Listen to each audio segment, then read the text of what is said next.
Dalam nama Bapa dan Putra dan Roh Kudus. Amin. Allah Bapa di surga, Kau ingatkan bahwa kami adalah murid-murid Yesus. Kami bukan hanya sekedar penonton, kami bukan hanya sekedar pengikut, tapi lebih daripada itu, kami adalah murid Yesus. Dipanggil untuk menyerupai hidup Yesus. Untuk kami ya Bapa, untuk menyadari anugerah yang tidak mudah ini, yang harus kami jalankan dalam kehidupan kami sehari-hari. Terpujilah namamu kini dan sepanjang segala masa. Amin.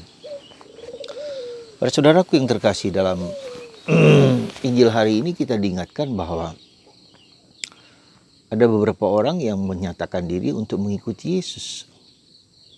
Meskipun Yesus mengatakan, saya tidak punya tempat untuk tinggal. Tapi tetap mereka mengikuti, ikutilah aku. Bahkan Yesus mengatakan meskipun orang mati harus menguburkan orang mati, biarkan mereka menguburkan orang mati. Mungkin kalimat terakhir ini cukup menggetarkan kita di saat-saat sekarang ini, ketika kita setiap hari melihat TV, puluhan orang dikuburkan, sehari bisa 20, 40 atau 50 orang dikuburkan di suatu tempat penguburan. Kita mendapatkan laporan seperti itu. Biarkan orang mati menguburkan orang mati. Artinya apa? Sesuatu yang harus terjadi dalam hidup ini. Dan kita ditunjukkan dengan mata kepala sendiri, dengan mata yang kelihatan sekarang ini. Kenyataan bahwa pencuri datang di waktu yang kita tidak tahu kapan saja.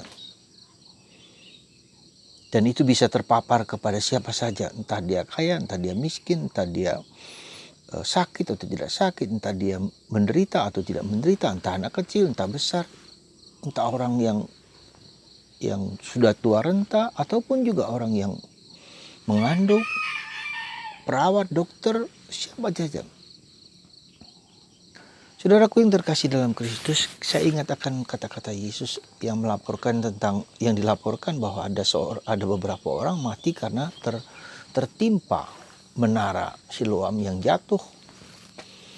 Yesus mungkin dengan sinis, dengan biarkanlah. Ya.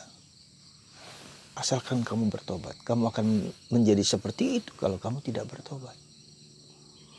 Kata-kata Yesus akan pertobatan itu suatu kata-kata yang keras, ya, tetapi juga yang mendesak, ada urgensinya. Saya tidak mau mengatakan bahwa pandemi ini adalah undangan secara umum, secara general seluruh dunia untuk bertobat.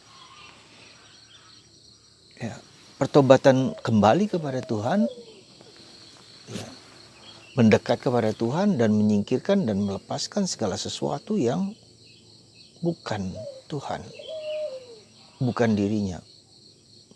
Nah, karena itulah maka kita dipanggil untuk menghayati panggilan kita sebagai murid Kristus. Bahkan sebetulnya bukan hanya murid Kristus, tapi kita adalah anak-anak Allah.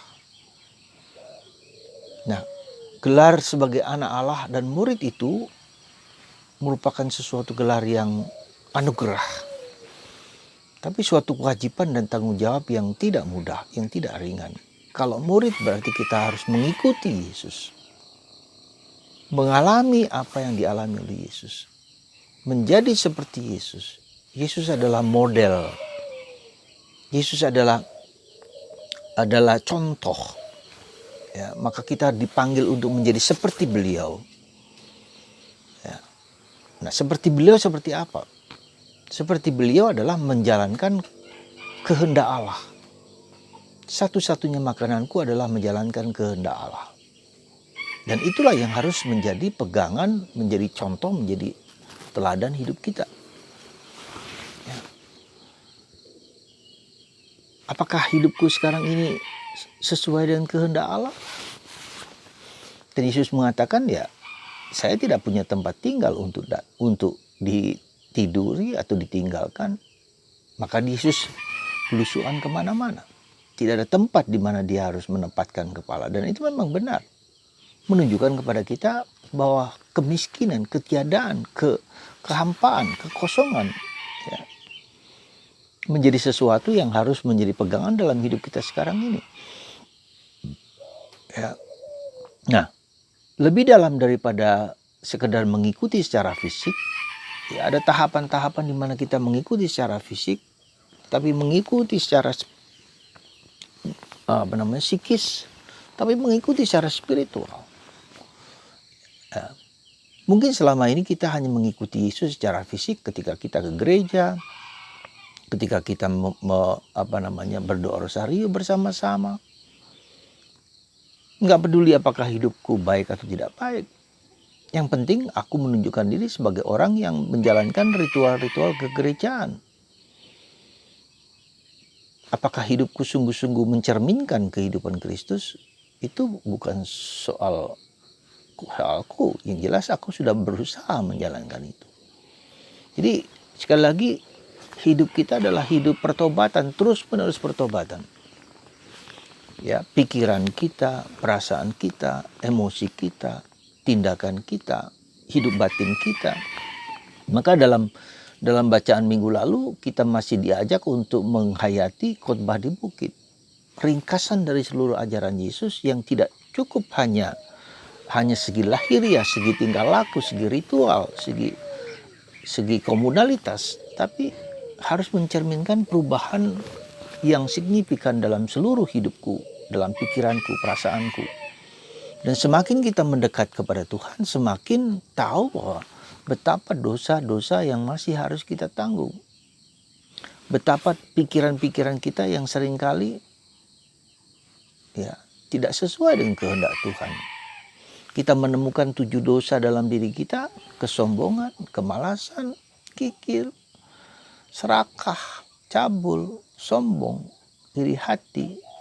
Ya, dan itu semua ke-7 dosa itu masih melekat dalam diri kita.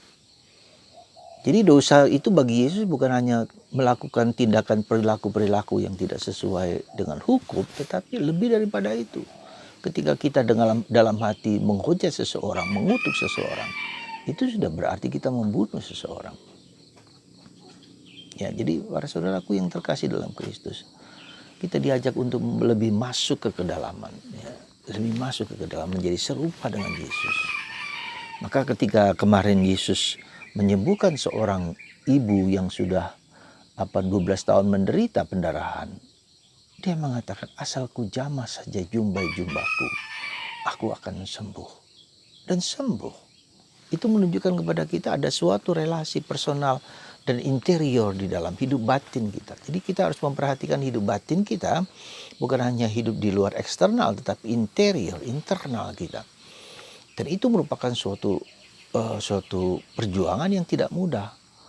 Maka saya mengatakan doa batin yang sudah berkali-kali saya katakan dalam doa ini, yaitu doa batin. Dan itu latihan. Ya, doa batin itu, Tuhan Yesus kasihilah aku orang berdosa ini. Terus diulang-ulang, itu doa batin. Ya, doa kisah seorang peziarah yang mau mendaraskan, merapalkan doa itu 1000 kali setiap hari. Sampai akhirnya dia menemukan bahwa di dalam dirinya, roh Tuhan dalam diriku berdoa untuk aku. Dan rohku berdoa untuk aku. Bukan lagi aku yang berdoa, tapi roh yang dalam diriku berdoa untuk aku. Dan inilah hidup yang sebetulnya suatu doa kontemplatif. Jadi Tuhan sendiri yang berdoa untuk aku di dalam diriku, dengan di mana aku terjadi perjumpaan bukan Tuhan, tapi roh Tuhan dalam diriku yang berdoa untuk aku demi kebaikan aku sendiri. Dan itu yang menjadi pegangan hidup kita. Sekarang coba misalnya kita lihat. Saya ajak Anda untuk berdoa, ya. Darah dan air yang memancar dari hati kudus Yesus, sembuhkan aku, sembuhkan orang tuaku, sembuhkan temanku, sembuhkan orang-orang yang kudoakan. Itu didoakan terus-menerus supaya apa? Supaya batin kita dalam diri kita berdoa untuk kita, gitu loh. Dan itu tradisi gereja yang sudah cukup lama, yang disebut hesikasme. Jadi suatu doa aspirasi, doa batin, ya. Asal ku jamah saja jubah-jubahnya, aku akan sembuh. Dan itu doa batin.